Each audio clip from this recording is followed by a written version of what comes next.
Hello friends, welcome to our Saramang Explanation channel. তো আজকে আমরা আবার এক্সপ্লেন করব I was reborn as your highness the prince little evil dragon chapter 4.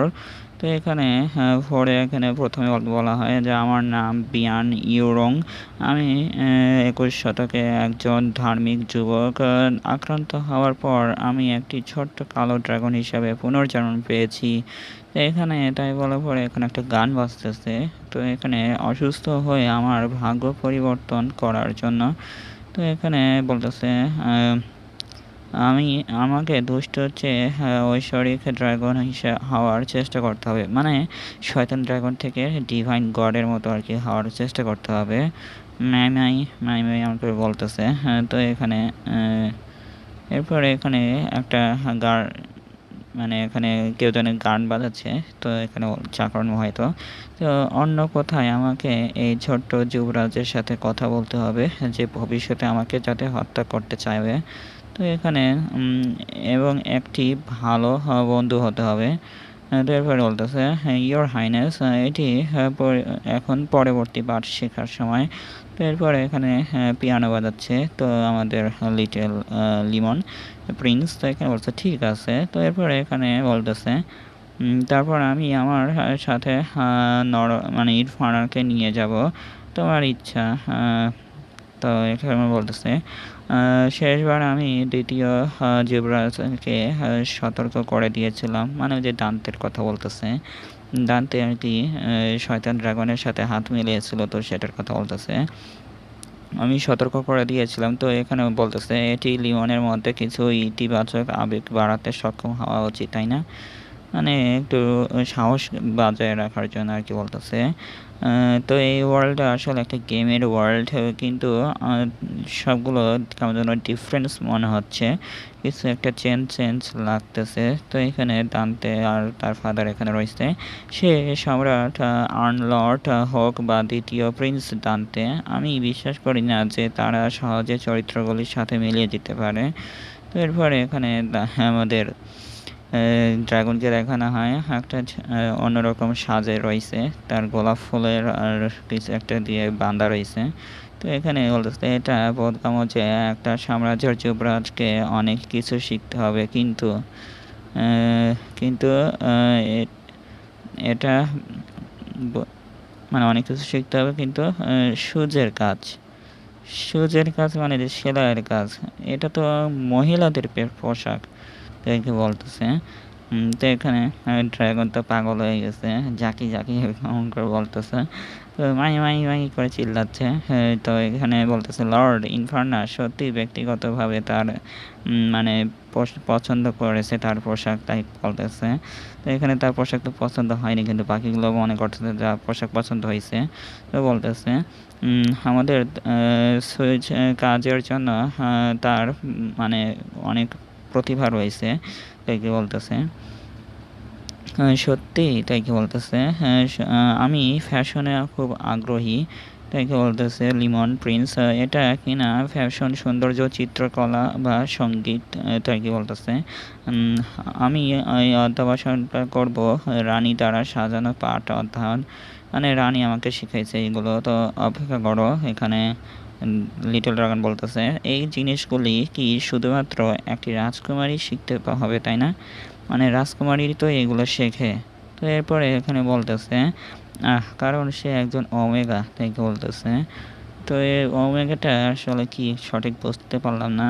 আর ভবিষ্যতে তাকে বিয়েও করতে হবে।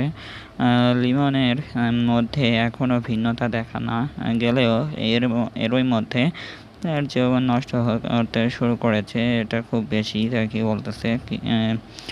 যার কথা বলতে গিয়ে শুধু কুইন লিমন উল্লেখ করলে এখন গেমের একটা মূল চরিত্র কথা মনে করিয়ে দেয় দান্তে জৈবিক মা সম্রাটের দ্বিতীয় রানী। তো এরপরে এখানে তার ওই রানী চলে আসছে। এখানে তিনি সেনার প্রিন্সিপালিটির জ্যেষ্ঠ কন্যা এবং সাম্রাজ্যের তার পরিবারে ব্যাপক প্রভাব রয়েছে। তো এখানে এরপরে বলতেছে তিনি একজন শক্তিশালী এবং উচ্চাকাঙ্ক্ষী মহিলা। তো এখানে প্রিন্সকে দেখানো হয়। তো এখানে অনেক সেজেগুজে আসছে। তো এখানে প্রিন্স বলতেছে, লিমন, আমি শিক্ষকের কাছে শুনেছি তুমি বেশ কিছু জায়গায় একটু ভুল করেছো। তো তো এখানে বলতেছে এটা গোল্ডেন এম্পায়ারের রানী কাইসাইডেশনার। তো এখানে বলতেছে তোমার অবশ্যই একটা ওমেগা হওয়ার জন্য চেষ্টা করতে হবে, যিনি সকল দিক থেকে নিষ্পাপ, মানে সকল দিকে সব কিছু জানে।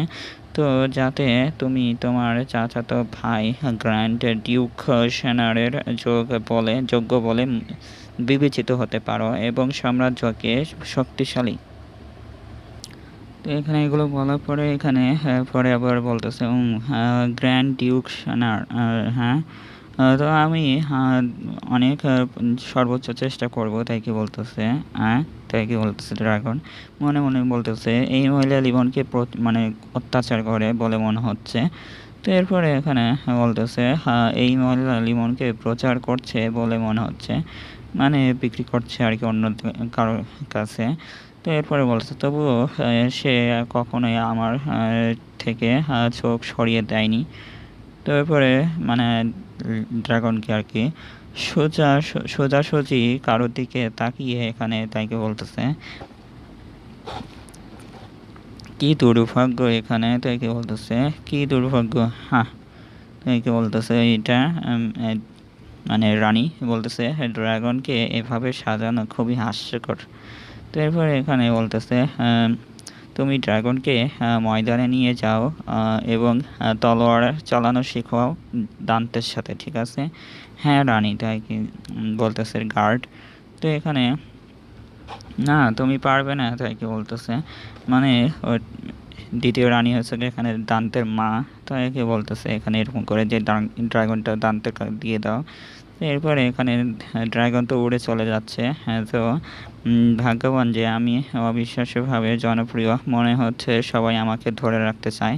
তো এই বলে এখানে উড়ে চলে যাচ্ছে।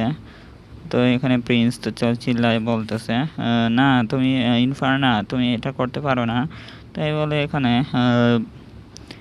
রাগ হয়ে গেছে অনেক ইনফার্নার, মানে আমাদের মেন ক্যারেক্টার। তো এখানে তার ফায়ার রিলিজ করার পরে এখানে রানীরকে আক্রমণ করতেছে আর বলতেছে এখানে এসো না, তাই বলতেছে রানী মাই তাই বলে এখানে চিল্লাচ্ছে। আর এখানে প্রিন্স বলতেছে ইনফার্না। তো এখানে দেখা যায় রানীর হাতের স্টিকটা আগুনে জ্বলতেছে। তো এরপরে এখানে বলতেছে ইনফার্না তুমি এসেছো, তুমি কি খুব কষ্ট পেয়েছো নাকি? তো এখানে মাই বলে এখানে প্রিন্সের কাছে চলে যাচ্ছে। তো এটা দেখে প্রিন্স মানে রানী বলতেছে তুমি কি আমাকে আক্রমণ করার চেষ্টা করছো, কতটা সম্মানজনক। হ্যাঁ, তো এটা বলার পরে এখানে আদেশ দিচ্ছে যে ড্রাগনকে ধরো আর 20টি আঘাত করো। তো এটা বলার পরে এই চ্যাপ্টারটা এখানেই শেষ। তো দেখা হচ্ছে পরে ভিডিওতে। ভিডিও ভালো লাগলে অবশ্যই লাইক করে দেবেন আর কমেন্টে জানিয়ে দেবেন। দেখা হচ্ছে পরে ভিডিওতে। ভিডিও ভালো লাগলে অবশ্যই সাবস্ক্রাইব করে যাবেন। দেখা হচ্ছে পরে, বাই।